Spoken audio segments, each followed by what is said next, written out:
Record ہو رہے ہیں، مسجدوں پر اٹیک ہو رہے ہیں۔ یہی کچھ نازل کام فرانس کے اندر ہو رہا ہے۔ فرانس کی حکومت تو باقاعدہ سرپرستی کر رہی ہے مسلمانوں کے خلاف نفرت انگیز رویے بڑھانے میں اور مسلمانوں کو ٹارگٹ کرنے میں، یہاں تک کہ فرانس کی پارلیمنٹ سے قانون پاس ہو رہے ہیں مسلمانوں کے خلاف ہے۔ مسلمانوں کی مساجد کو سیل کیا جا رہا ہے، مسلمانوں کے اسلامک سینٹرز کو بند کیا جا رہا ہے، مسلمان خواتین پر حجاب اور برقع پہننے پر پابندیاں لگائی جا رہی ہیں اور مسلمانوں کی جو تجارت ہے اسے روکا جا رہا ہے۔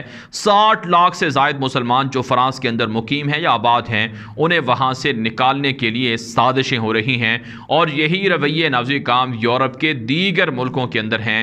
تو آپ کیسے کہہ سکتے ہیں کہ اسلام دشمنی، مسلمانوں کے خلاف دشمنی یورپ کے اندر نہیں پنپ رہی ہے، یا ویسٹ اس حوالے سے تمام لوگوں کو ایک ہی طرح دیکھتا ہے؟ بہت سے سیکولر اور لبرل لوگ کہتے ہیں کہ یہ مسلمانوں کا خامخواہ کا پروپیگنڈا ہے۔ جتنا مسلمانوں کو حق ان یورپی ممالک کے اندر ملتا ہے، اتنا شاید ان کے اپنے ملکوں کے اندر بھی نہیں ہے۔ نازل کام ایسا قطعاً نہیں ہے۔ جو نفرت ہے، جو ایک نظریاتی جنگ ہے مسلمانوں کے خلاف ہے، وہ یہودی اور عیسائی بھڑکا چکے ہیں۔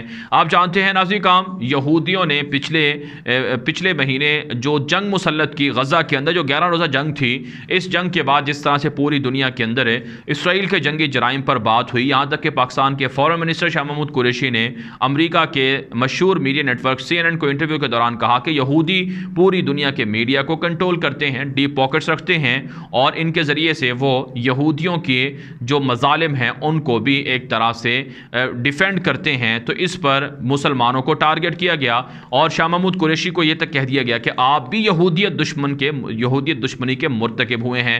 اگر دنیا کے اندر کوئی شخص یہودیوں کے مظالم کی بات کرے، اسرائیل کی مظالم کی بات کرے، تو اسے اینٹی سیمیٹک قرار دے دیا جاتا ہے، اسے اینٹی سیمیٹزم سے تشبیہ دی جاتی ہے، یہودیت دشمنی سے تشبیہ دی جاتی ہے۔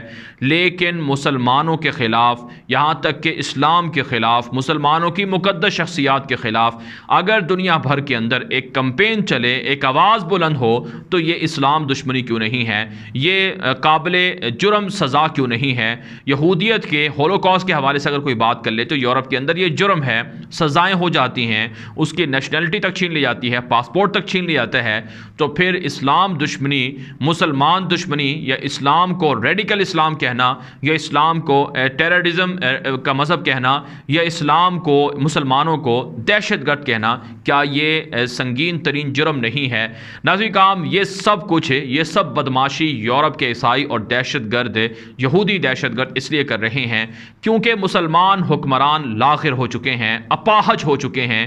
یہاں پر نازل کام OIC کا جو رویہ ہے وہ بھی شرمناک رویہ ہے، افسوسناک رویہ ہے۔ OIC خود کو 57 اسلامی ملکوں کا نمائندہ ادارہ کہتی ہے، لیکن آج تک OIC کی جانب سے اسلاموفوبیا کے خلاف پوری دنیا کو متحد کر کے قانون سازی نہیں کروائی جا سکی ہے۔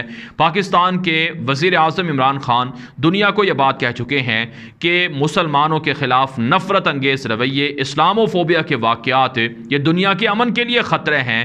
OIC کو کئی بار پاکستان کے وزیر اعظم عمران خان کہہ چکے ہیں کہ OIC اپنے پلیٹ فارم سے مضبوط، مؤثر لاہ عمل اختیار کرے، لیکن OIC محض اجلاس بلا کر، قراردادیں پاس کر کے، مذمتیں کر کے، تنقید کر کے، اس کے علاوہ کوئی کام ہی نہیں کر رہی ہے۔ اگر OIC نے یہی کام کرنا ہے تو یہ کام تو ٹویٹر پر پہلے ہی مسلمان کر رہے ہیں۔ OIC کو پھر اپنا ادارہ ختم کر دینا چاہیے۔ ناظرین کام، یہاں پر ترکی کا سب سے بڑا جو کریڈٹ ہے کہ وہ مسلمانوں کی حمایت میں سب سے آگے ہے، بالخصوص یورپ کے اندر بسنے والے مسلمانوں کی آواز ترکی سب سے پہلے اٹھاتا ہے۔ تو ترکی اور پاکستان یہ دو ایسے ملک ہیں کہ اگر یہ دونوں متحد ہو کر اسلاموفوبیا کے خلاف جنگ لڑیں تو یقیناً انہیں کامیابی مل سکتی ہے۔ پاکستان نے اور ترکی نے فرانس کا بائیکاٹ کروایا، پاکستان کے اندر لوگ سڑکوں پر آئے، تو فرانس کے بائیکاٹ سے پوری اسلامی دنیا نے جو کمپین چلائی ہے، اس سے فرانس کو اربوں ڈالر کا نقصان ہوا ہے۔ فرانس کی اکانومی کو، فرانس کا جو بجٹ خسارہ ہے وہ بڑھ گیا ہے۔ تو یہ ساری چیزیں مسلمان کر سکتے ہیں، اسلامی حکمران کر سکتے ہیں۔ ان کا بائیکاٹ ہونا چاہیے، ان کی پروڈکٹس کا بائیکاٹ ہونا چاہیے، ان کے سفیروں کو طلب کر کے احتجاج کرنا چاہیے اور ان کے خلاف مؤثر کمپین چلانی چاہیے۔ اقوام متحدہ کے ذریعے سے عالمی سطح پر پریشر ڈال کر باقاعدہ قراردادیں پاس کروانی چاہیے، قوانین پاس کروانے چاہیے اور سزائیں دلوانی چاہیے۔ ناظرین، جب یہودی پوری دنیا کے اندر یہودیت کے خلاف یا اسرائیل کے خلاف بات کرنے کو یہودیت دشمنی قرار دیتے ہیں اور اس کے خلاف قوانین بنا کر اور سزائیں دلوا سکتے ہیں، تو مسلمان پھر یہ کیوں نہیں کر سکتے ہیں؟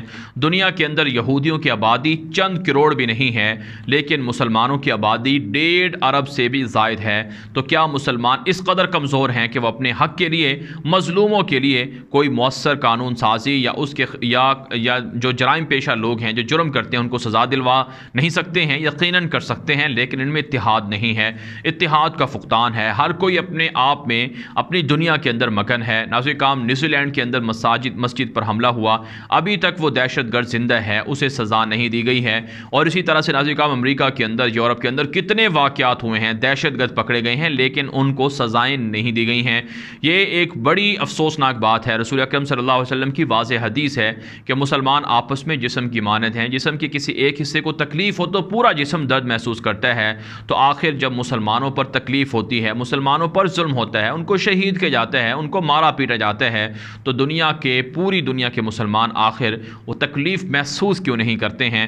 ناظرین کرام، یہ تکلیف محسوس کرنا بھی چاہیے اور اس تکلیف کو ختم کرنے کے لیے کوشش بھی کرنی چاہیے۔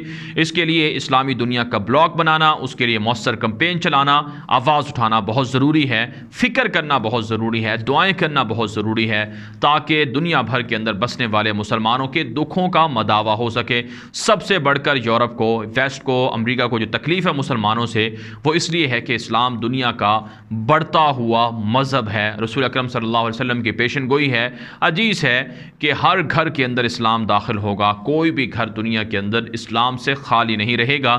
یہ پیشن گوئی اور یہ حدیث یہودیوں کو، عیسائیوں کو مارے جا رہی ہے، جس کی وجہ سے وہ مسلمانوں پر حملہ آور ہیں۔ اس ویڈیو کے حوالے سے آپ کی کیا رائے ہے؟ اپنی رائے کامنٹ کے ذریعے سے ضرور ہم تک پہنچائیں۔ مزید خبروں کے لیے آپ ہمارے ٹویٹر اکاؤنٹ غلام نبی مدنی کو لازمی فالو کر لیں۔ دنیا بھر کی صورتحال، ویڈیوز، تصاویر لمحہ بلمحہ آپ ہمارے ٹویٹر اکاؤنٹ پر دیکھ سکتے ہیں۔ آج کے لیے اتنا ہی، اجازت دیجیے، اللہ حافظ۔